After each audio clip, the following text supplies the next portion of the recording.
панама тігу үшін маған осындай хлопок 2 түрлі мата керек болады. Менде қазір қолымда осы 2 түрлі мата бар екен. Осы екеуімен сіздерге қалай тігу керек екенін қазір көрсетемін. Бір түспен де тігулеріңізге болады.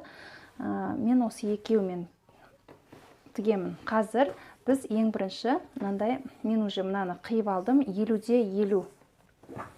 Мына жағы да 50, мында да 50. 50-де 50 қылып қырқып алдым. Мен уже оны осылай екіге бүктейсіздер. Содан кейін тағы да бір бүктейсіздер.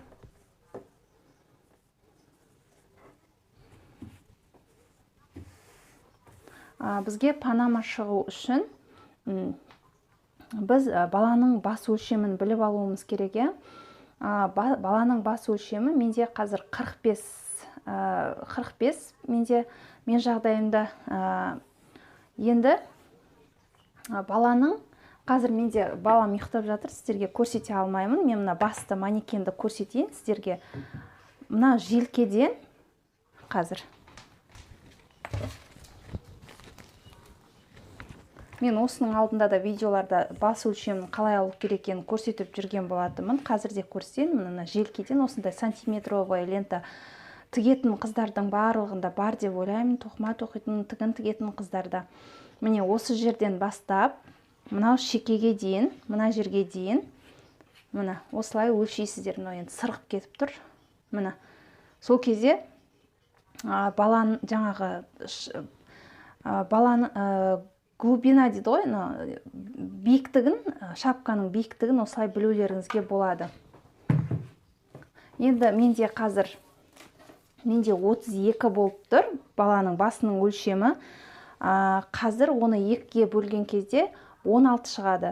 Мен қазір осыны былай бөліп 2-ге бүктеп алған маталарыңызға мына ұшынан бастап, мына жерден бастайсыздар да 16 сантиметр өлшеп аламыз. Сосын оны домалатып сызып алатын боламыз. Егер сіздерде циркуль болса, циркульмен де сызып алуларыңызға болады. Менде қазір жоқ циркуль. Сондықтан осылай сантиметровый лентамен 16-ны белгілеп алам.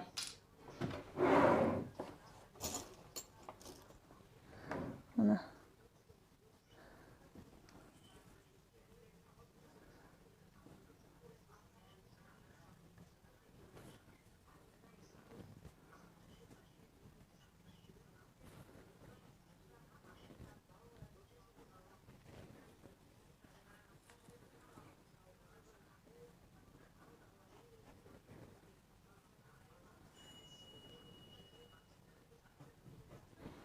Міне. Осылай белгілеп алдым. Осыны қазір сызамыз.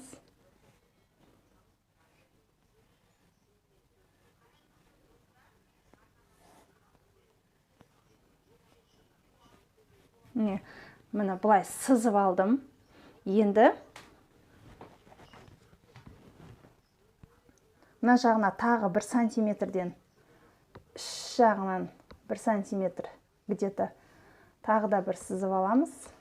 Ол бізде қазір резинканы осы жерде тігіп, ортасына резинка өткізіп, панама жаңағыдай жиырылып тұру үшін керек болады. Міне осылай тағы да бір қатар тігіп сызып аласыздар. Одан кейін панаманың жиегін жасаймыз. Мен қазір 6 сантиметр қылайын деп тұрмын. Яғни мына соңғы сызық, мына жерден бастап тағы біз 6 сантиметр өлшеп аламыз. Мына. Міне. Тура жаңағыдай линейкамен отырып 6 сантиметрді белгілеп аламыз.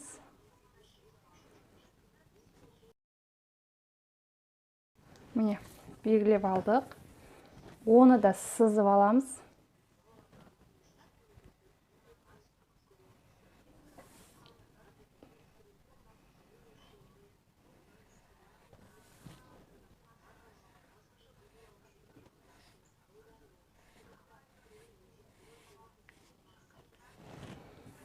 Сөйтеміз де осы сызылған бойынша қырқып аламыз қазір.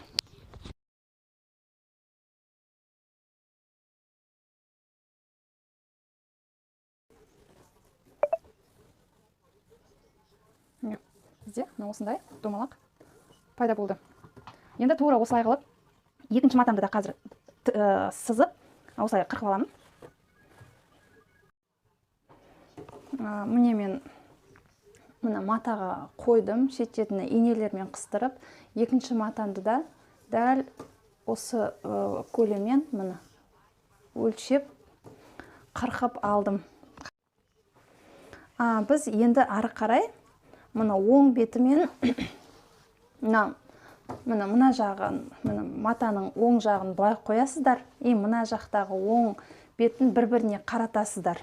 Міне осылай бір-біріне беттестіріп аламыз. Сөйтеміз де, мына жағыда да сырт жағы, мына жағыда сырт жағы, оң жақтары бір-біріне беттесіп тұру керек. Осылай мынаны дөңгелетіп отырып машинкамен осының барлығын тігіп аласыздар. Мына жақтан кішкене 10 сантиметрдей тікпей алып қаласыздар. Біз өйткені оң бетіне қаратуымыз керек. Сол үшін 10 сантиметрдей тікпей, қалғаның барлығын бір тігіспен машинкамен тігіп аламыз.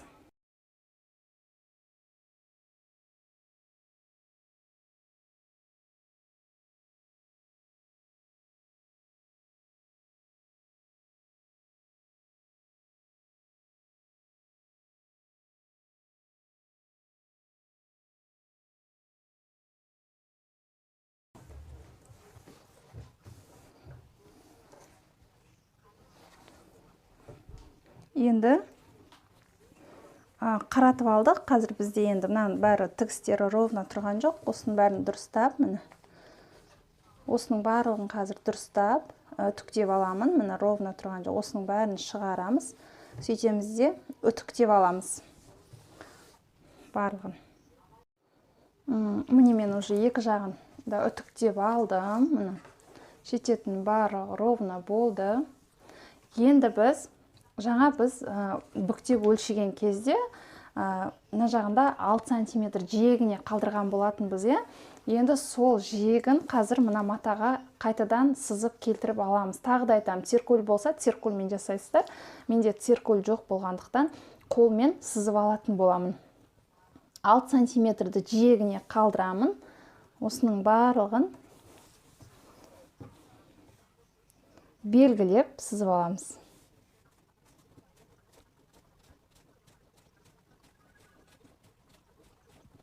Міне мен барлығын сызып алдым. Енді осыларды біріктіреміз.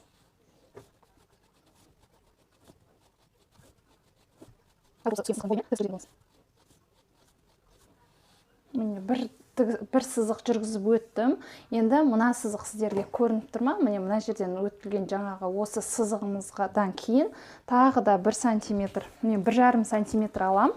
Өйткені сіздер өздеріңіздің резинкаларыңызға қарайсыздар. Менде ақ резинка жоқ екен, осында қара резинка қалды. Менде резинкам ровно 1 сантиметр. Ровно 1 сантиметр болып тұр. Мен қазір, менің резинкам 1 сантиметр. Енді мен 1,5 сантиметрдей артық алуым керек.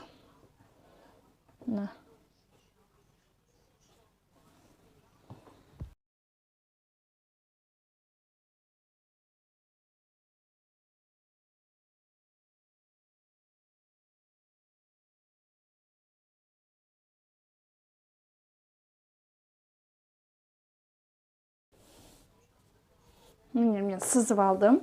Енді осы екі тігіспен, екі тігісті, яғни бірінші бір үлкенін, одан кейін тағы да екінші сызған дөңгелек бойынша бір тігіспен сызып аламыз. Тек қана мынаны естеріңізде ұстаңыздар. Бірінші қазір сыртын тігеміз ғой, бір үлкен дөңгелекті тіккен кезде біз резинканы мына тесік арқылы салуымыз керек болады. Сол үшін осы жерге где-то 2-3 сантиметрдей тікпей алып қалыңыздар. Біз бұл жерден резинка кіргізетін боламыз. Ал ішкі дөңгелекті тоққан кезде, тіккен кезде барлығын тігіп жерсеңіздер болады машинкамен. Ал кеттік. Біз қазір осы мына жерден бастап тігеміз. Мына жерде біз тікпей оң қаратқан жеріміз. Яғни осы жерден бастаймыз. Мына жақпен айналып келгеннен кейін кішкене жерді қалдырып кетуді ұмытпаңыздар.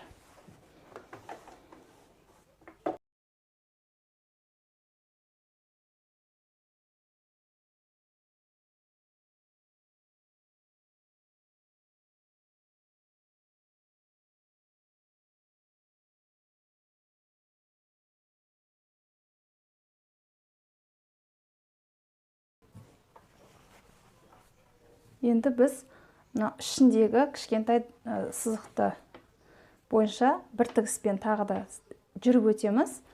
Ол жерде уже ешқандай қалдырмай ақ қойыңыздар, полностью тігіп шығасыздар.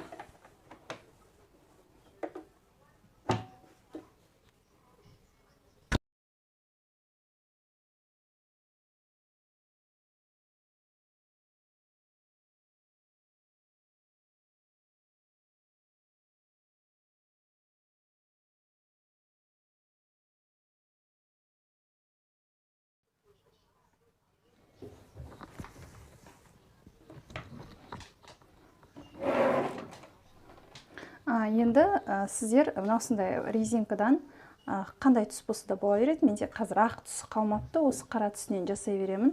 Баланың бас өлшемін аласыздар, осы резинканы өлшеп аласыздар. Баланың бас өлшемімен менде қазір 45, 1 сантиметр артық алдым, өйткені бір-біріне тігу керек.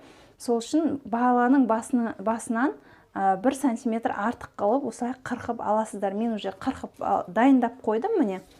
Қазір осыны түйреуішке іліп аламыз.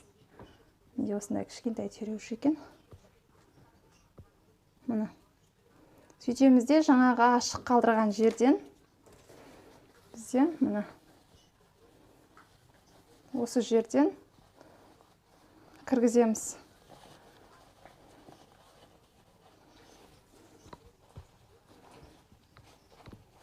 Жаңағы тігіс бойынша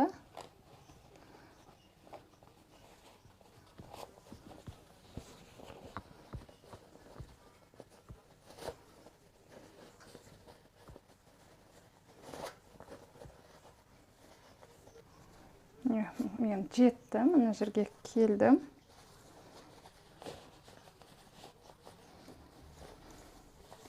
Қазір мынаның барлығын кейіннен дұрыстаймыз. Бірінші тігіп алайық.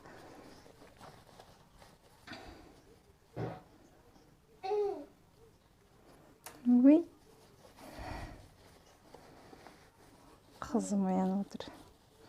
Енді осы жерден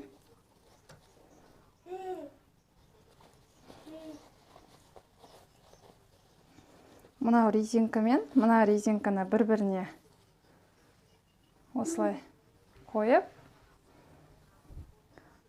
машинкамен бірнеше рет тігіп алыңыздар, өйткені шығып кетпесін. Міне мен тігіп алдым, енді жаңағы резинкамызды дұрыстап аламыз. Барлығы бір шетіне жиналып қалмасын, осылай.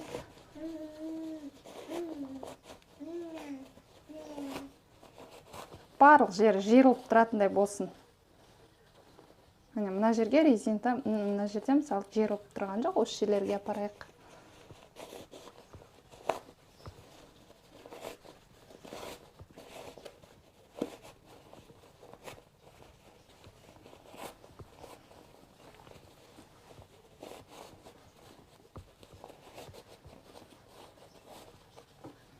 Міне. Бізде панамамыз дайын болды. Міне, осы бетін кигізсеңіздер де болады. Мына жағын кигізсеңіздер де болады. Двухсторонный. Міне. Осылай сіздерде кішкентай бөпелеріңізге тігіп берсеңіздер болады. Енді бұл бізде панама бітті. Тек біз жаңағы тігісінде қалдырып қойған жерімізді қазір тігіп аламыз. Мына жерімізді.